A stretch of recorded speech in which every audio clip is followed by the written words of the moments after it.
বিসমিল্লাহির রহমানির রহিম।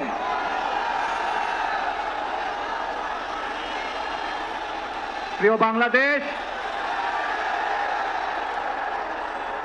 উপস্থিত প্রিয় মুরব্বীবর্গ, মঞ্চে উপস্থিত জাতীয় নেতৃবৃন্দ, আমার সামনে উপস্থিত প্রিয় ভাই ও বোনেরা এবং মিডিয়ার মাধ্যমে সমগ্র বাংলাদেশ থেকে যারা দেখছেন এই অনুষ্ঠান, প্রিয় ভাই বোনেরা, প্রিয় মা বোনেরা, আসসালামু আলাইকুম। প্রিয় ভাই বোনেরা, আজ প্রথমেই আমি রব্বুল আলামিনের দরবারে হাজারো লক্ষ কোটি শুকরিয়া জানাতে চাই। রব্বুল আলামিনের অশেষ রহমতে আজ আমি আমার প্রিয় মাতৃভূমিতে ফিরে আসতে পেরেছি আপনাদের দোয়ায়, আপনাদের মাঝে। প্রিয় ভাই বোনেরা, আমাদের এই প্রিয় মাতৃভূমি 1971 সালে লাখো শহীদের রক্তের বিনিময়ে অর্জিত হয়েছিল। ঠিক একইভাবে 75-এ আবার 7ই নভেম্বর আধিপত্যবাদীদের হাত থেকে রক্ষার জন্য সেদিন সিপাহী জনতার বিপ্লবের মাধ্যমে আধিপত্যবাদের হাত থেকে দেশকে রক্ষা করা হয়েছিল। একইভাবে পরবর্তীতে 90-এ স্বৈরাচারের বিরুদ্ধে এদেশের জনগণ, এদেশের খেটে খাওয়া মানুষ তাদের গণতান্ত্রিক অধিকারকে ছিনিয়ে এনেছিল। কিন্তু তারপরেও ষড়যন্ত্রকারীদের ষড়যন্ত্র থেমে থাকেনি। আমরা তারপর দেখেছি 2024 সালে, 71 সালে এই দেশের মানুষ যেমন স্বাধীনতা অর্জন করেছিল, 2024 সালে এদেশের ছাত্র জনতা সহ সর্বস্তরের মানুষ, কৃষক, শ্রমিক, গৃহবধূ, নারী, পুরুষ, মাদ্রাসার ছাত্র সহ দল মত নির্বিশেষে, শ্রেণী পেশা নির্বিশেষে সকল মানুষ সেদিন 2024 সালের 5ই আগস্ট এই দেশের স্বাধীনতা এবং সার্বভৌমত্বকে রক্ষা করেছিল। প্রিয় ভাই বোনেরা, আজ বাংলাদেশের মানুষ কথা বলার অধিকার ফিরে পেতে চায়, তারা তাদের গণতান্ত্রিক অধিকার ফিরে পেতে চায়। বাংলাদেশের মানুষ চায় তারা তাদের যোগ্যতা অনুযায়ী ন্যায্য অধিকার পাবে। প্রিয় ভাই বোনেরা, আজ আমাদের সময় এসেছে সকলে মিলে দেশ গড়ার। এই দেশে যেমন পাহাড়ের মানুষ আছে, এই দেশে একইভাবে সমতলের মানুষ আছে। এই দেশে মুসলমান, বৌদ্ধ, খ্রিস্টান, হিন্দু সহ বিভিন্ন ধর্মের মানুষ বসবাস করে। আমরা চাই সকলে মিলে এমন একটি বাংলাদেশ গড়ে তুলব আমরা, যেই বাংলাদেশের স্বপ্ন একজন মা দেখেন, অর্থাৎ একটি নিরাপদ বাংলাদেশ আমরা গড়ে তুলতে চাই। যে বাংলাদেশে একজন নারী, একজন পুরুষ, একজন শিশু যেই হোক না কেন, নিরাপদে ঘর থেকে বের হলে নিরাপদে ইনশাআল্লাহ ঘরে আবার ফিরে আসতে পারে। প্রিয় ভাই বোনেরা, এই দেশের জনসংখ্যার অর্ধেক নারী, 4 কোটিরও বেশি তরুণ প্রজন্মের সদস্য, 5 কোটির মতন শিশু, 40 লক্ষের মতন প্রতিবন্ধী মানুষ রয়েছেন, কয়েক কোটি কৃষক শ্রমিক রয়েছেন।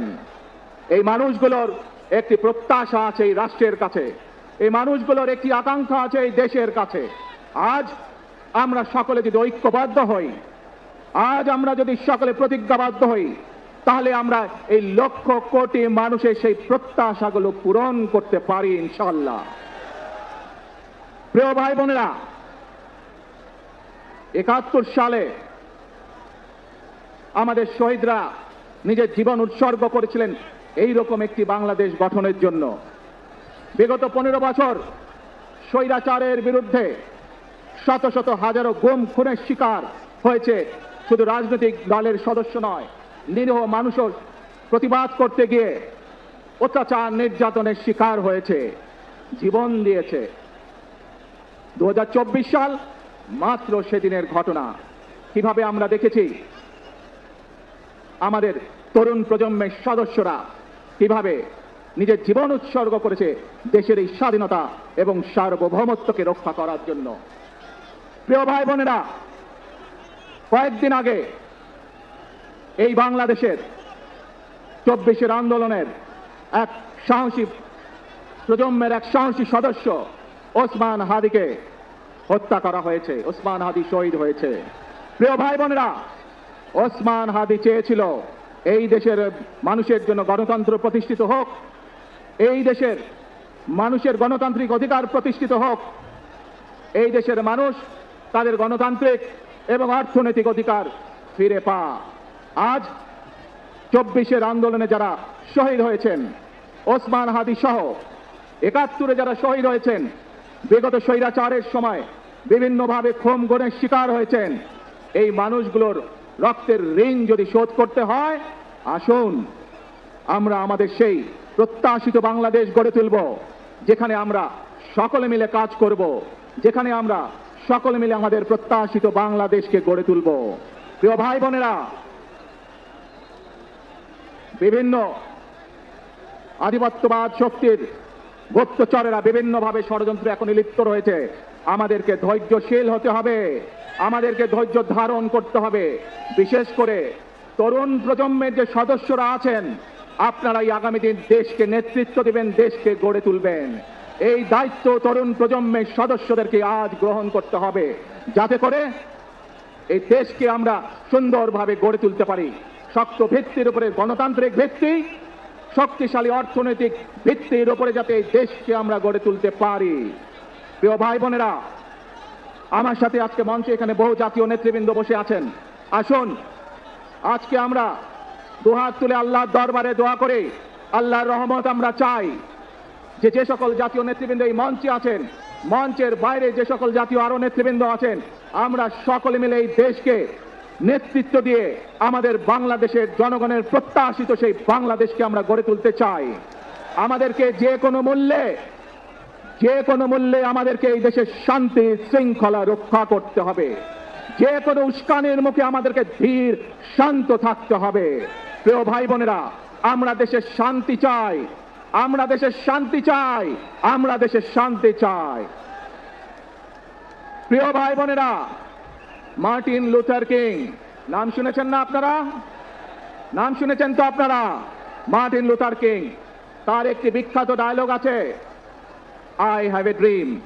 আজ এই বাংলাদেশের মাটিতে দাঁড়িয়ে আপনাদের সকলের সামনে আমি বলতে চাই, বাংলাদেশ জাতীয়তাবাদী দলের একজন সদস্য হিসাবে আপনাদের সামনে আমি বলতে চাই, I have a plan for the people of my country, for my country. আজ এই পরিকল্পনা দেশের মানুষের স্বার্থে, দেশের উন্নয়নের জন্য, দেশের মানুষের ভাগ্যের পরিবর্তনের জন্য, যদি সেই প্ল্যান, সেই কার্যক্রম, সেই পরিকল্পনাকে বাস্তবায়ন করতে হয়। প্রিয় ভাই বোনেরা, এই জনসমুদ্রে যত মানুষ উপস্থিত আছেন, এই সারা বাংলাদেশে গণতন্ত্রের শক্তি যত মানুষ উপস্থিত আছেন, প্রত্যেকটি মানুষের সহযোগিতা আমার লাগবে। প্রত্যেকটি মানুষের সহযোগিতা আমাদের লাগবে। আপনারা যদি আমাদের পাশে থাকেন, আপনারা যদি আমাদেরকে সহযোগিতা করেন, ইনশাআল্লাহ আমরা আই হ্যাভ এ প্ল্যান বাস্তবায়ন করতে সক্ষম হব। আসুন আমরা আল্লাহ রব্বুল আলামিনের দরবারে হাত তুলে প্রার্থনা করি, আমরা যেন, হে রব্বুল আলামিন, হে একমাত্র মালিক, হে একমাত্র পরওয়ারদিগার, হে একমাত্র রহমত দান করে, হে একমাত্র সাহায্যকারী, আজ আপনি যদি আমাদেরকে রহমত দেন, তাহলে আমরা এই দেশের মানুষ কঠোর পরিশ্রম করার মাধ্যমে আমাদের প্রত্যাশিত বাংলাদেশকে গড়ে তুলতে পারবো। আজ যদি আল্লাহর রহমত এই দেশ এবং এই দেশের মানুষের পক্ষে থাকে, আল্লাহর সাহায্য, আল্লাহর দয়া এই দেশের মানুষের উপরে, এই দেশের উপরে থাকে, ইনশাআল্লাহ আমরা আমাদের প্রত্যাশিত বাংলাদেশ গড়ে তুলতে সক্ষম হব। প্রিয় ভাই বোনেরা, আজ আসুন আমরা সকলে মিলে প্রতিজ্ঞা করি যে ইনশাআল্লাহ আগামী দিনে দেশ পরিচালনার দায়িত্বে যারা আসবে, আমরা সকলে নবী করিম সাল্লাল্লাহু আলাইহি সাল্লামের যে ন্যায়পরায়ণতা, সেই ন্যায়পরায়ণতার আলোকে আমরা দেশ পরিচালনার সর্বোচ্চ চেষ্টা করব। প্রিয় ভাই বোনেরা, আজ আপনারা জানেন এখান থেকে আমি আমার মা দেশনেত্রী খালেদা জিয়ার কাছে যাব।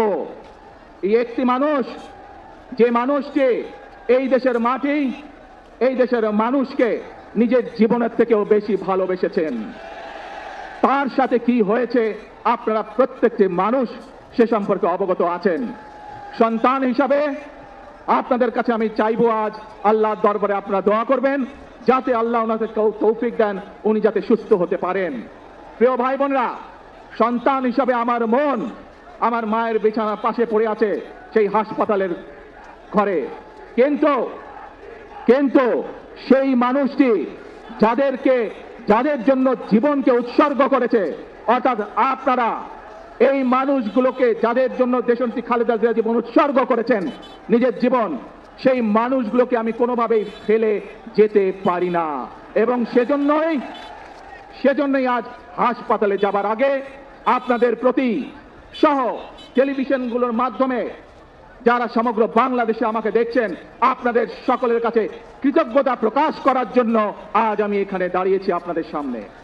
প্রিয় ভাই বোনেরা, আসুন আমাদেরকে আজকে নিশ্চিত করতে হবে, আমরা যে ধর্মের মানুষ হই, আমরা যে শ্রেণীর মানুষ হই, আমরা যে দলেরই রাজনৈতিক দলের সদস্য হই অথবা একজন নির্দলীয় ব্যক্তি হই, আমাদেরকে নিশ্চিত করতে হবে যে কোনো মূল্যে আমরা আমাদের এই দেশের শান্তি শৃঙ্খলাকে ধরে রাখতে হবে, যে কোনো মূল্যে যে কোনো বিশৃঙ্খলাকে পরিত্যাগ করতে হবে, যে কোনো মূল্যে আমাদেরকে নিশ্চিত করতে হবে যাতে মানুষ নিরাপদ থাকতে পারে।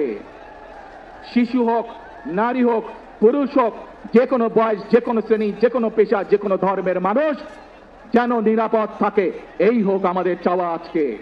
প্রিয় ভাই বোনেরা, আসুন প্রিয় ভাই বোনেরা, সবাই মিলে আজ আমরা প্রতিজ্ঞাবদ্ধ হই, সবাই মিলে করব কাজ। কে জোরে আরো, সবাই মিলে করব কাজ, গর্ব মোদের বাংলাদেশ। ইনশাআল্লাহ আপনাদের সকলের কাছে দোয়া আছে, আবারও সকলকে যে কোনো মূল্যে দেশে শান্তি শৃঙ্খলা রক্ষার আহ্বান জানিয়ে যে কোনো বিশৃঙ্খলাকে পরিহার করে ধৈর্যের সাথে মোকাবেলা করার আহ্বান জানিয়ে আমার বক্তব্য শেষ করছি। আবারও আপনাদের কাছে কৃতজ্ঞতা প্রকাশ করছি আজকে আমাকে এইভাবে বরণ করে নেওয়ার জন্য। আল্লাহ হাফেজ।